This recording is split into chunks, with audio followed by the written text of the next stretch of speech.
Everybody, Gordon here with a look at Bubba Watsons Swing, if things will load. So in about maybe 5-6 minutes or so, I'm going to have Bubba Watsons performance coach of 5 years, Andrew Fischer from fishfit.com.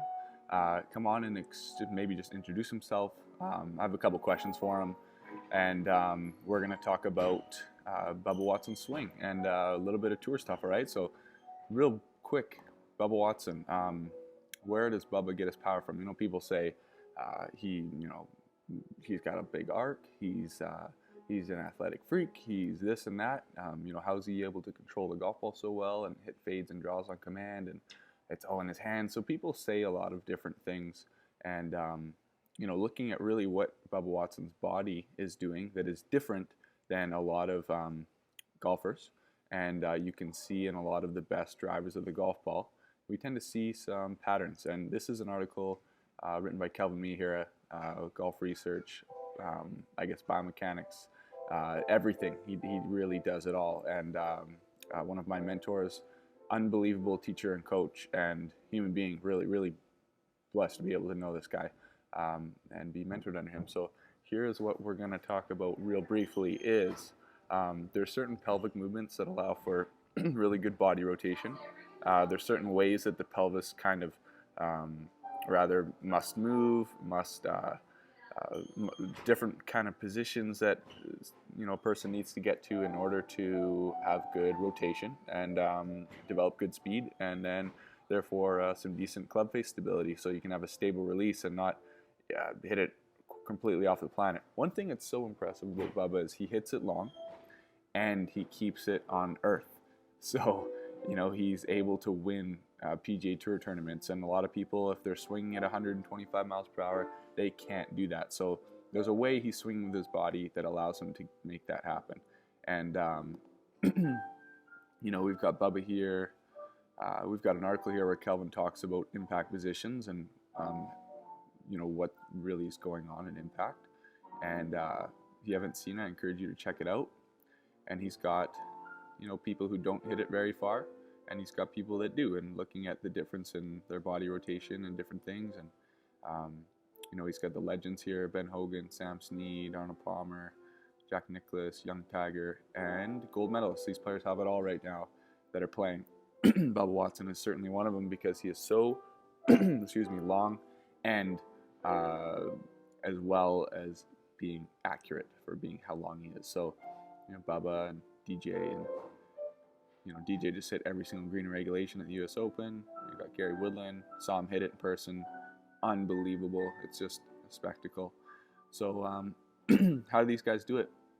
Let's take a quick look at Bubba's swing, and here's one thing that we need to maybe address and notice is, excuse me, I hope you can hear the wonderful piano in the background as well. I'm just eating dinner and at a golf course, and anyway, you don't really care about that, so let's talk about Bubba. So see his front heel and then his front hip. What you're going to notice is he doesn't slide over this heel. P.S. Thanks to Pastime Athletics for allowing me to use this footage. They haven't allowed me to do anything, but they're going to be in this video, and if they decide to say no, I'll take it down. So thank you, Pastime Athletics, in advance. All right, so check out his front hip and then that heel. It's coming off the ground, internal rotation, now external. But check this out. At impact, slow-mo. See how his heel's here and his left hip is moving backwards. His sacrum, his pelvis is moving, rotating and moving backwards. That is one of the huge characteristics of really good quality rotation. That allows for speed and also relative club face stability through the impact zone. So, there he goes. Boom. All right. Does a lot of cool stuff, but the main point is that he got really good body rotation. And we check out his stats. Driving distance 315. Is that are you joking? And he's got way more in the tank too. You'll find out in here from Fish that he's got a lot more in the tank. Greens in regulation, if we're not taking notice of what guys like Bubba are doing, that are hitting it far and hitting a ton of greens, we're just kidding ourselves. Like, we're not looking in the right spot. So and then we've got backswing. So, you know, Bubba's doing things in his backswing that allow him to get into good position, good, you know, rotational motion through impact. And, you know, he's got internal rotation here of his shoulder. He's got a good spine, left lateral bend here that Kelvin Miyahira talks about in his articles. Good club face, just a little slightly shut here. And yeah, then he fires into right lateral bend, and pelvis movements get out of the way, rotate. This goes into external rotation, and he hammers it. And it goes relatively straight. And here's some more guys who do the same thing with high hands, and gals. And all right, yeah, Bubba Watsons club head speed. This is Rich Hunt. Rich Hunt, shout out to Rich Hunt for being a obsessive genius when it comes to statistics. You know, he's looking here at, oh, the scroll. He's looking here at how, let's just go to the title real quick. Launch monitors have changed the way tour players hit their drives, you know, higher launch, lower spin. And then he also highlights the fact that people are getting a little too high launch and a little too low spin now. And they're losing a bit of accuracy. Anyway, Rich Hunt, amazing articles on GolfWorks. What else can we look at real quick?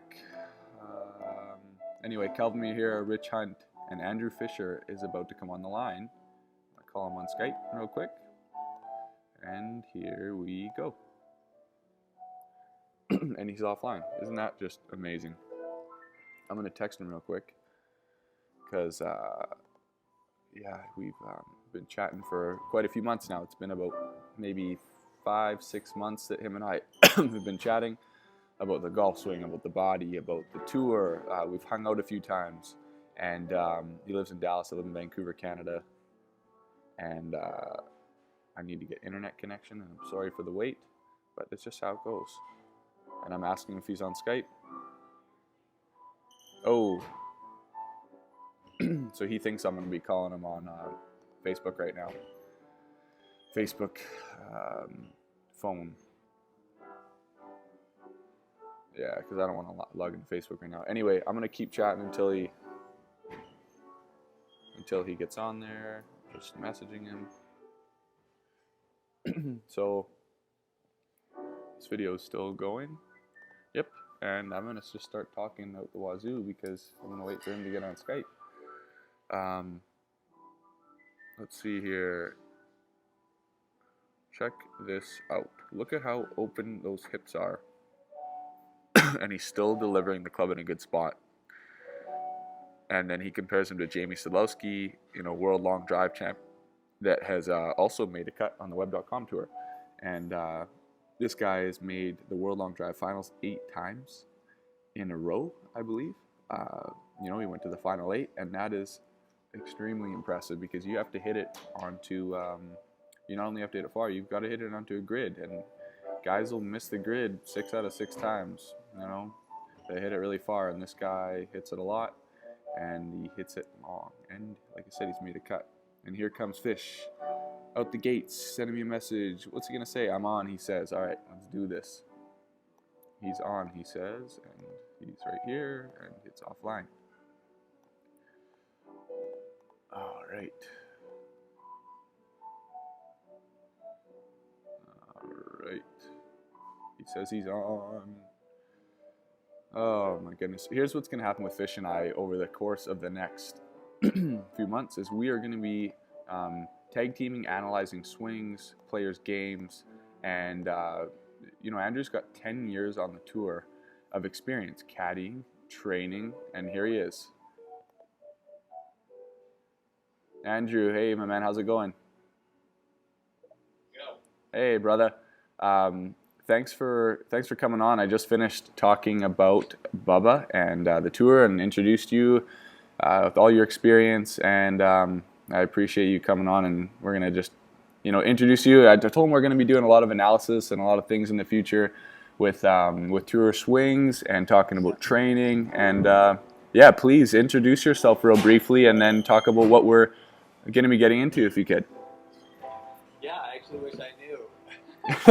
No kidding, eh? A little bit of, I wasn't really expecting this, kind of like last minute. I'm ready to go to dinner with some friends, so kind of ill-equipped to talk right now. But actually, sometimes that's the best thing. Just kind of ramble on Yeah, that's right. and make it work. So we're going to discuss a lot of things. We're going to be breaking down golf, not just from a swing standpoint, but the mental aspect. We're going to talk a little bit about PGA Tour players, what they do. I really, spending 10 years on tour, I really realized that a lot of players are doing things that a lot of golfers aren't doing. Mm-hmm. So that's where I'm kind of thinking that's really vital knowledge. Like for the masses, I mean, these players are doing something significantly different than amateurs. And for anybody who wants to get their game better, you can really look to the best players in the world to kind of copy and emulate. Yeah. So that's kind of the thought process here. Is that you and I kind of wrap back and forth occasionally. We talk a little bit about what's trending, what the topics that are going on in the golfing world, and a little bit of it behind the scenes and how it relates to the viewer. Beautiful. That's awesome. I'm excited. I know you've got to get going, and I'm so stoked that you come on and just say hi. You can't see what's going on my screen right now, but we've got it recording, and we've got a bunch of different articles and things with Rich Hunt and Kelvin Miyahira and YouTube videos. So you'll see later. Fish, thank you so much for your time, and I'm looking forward to what's to come. Me too. Let's have some fun. Let's talk some golf. All right, brother. Sounds good. Have a good night. Thanks, Gordon. Good night. Yeah, thank you.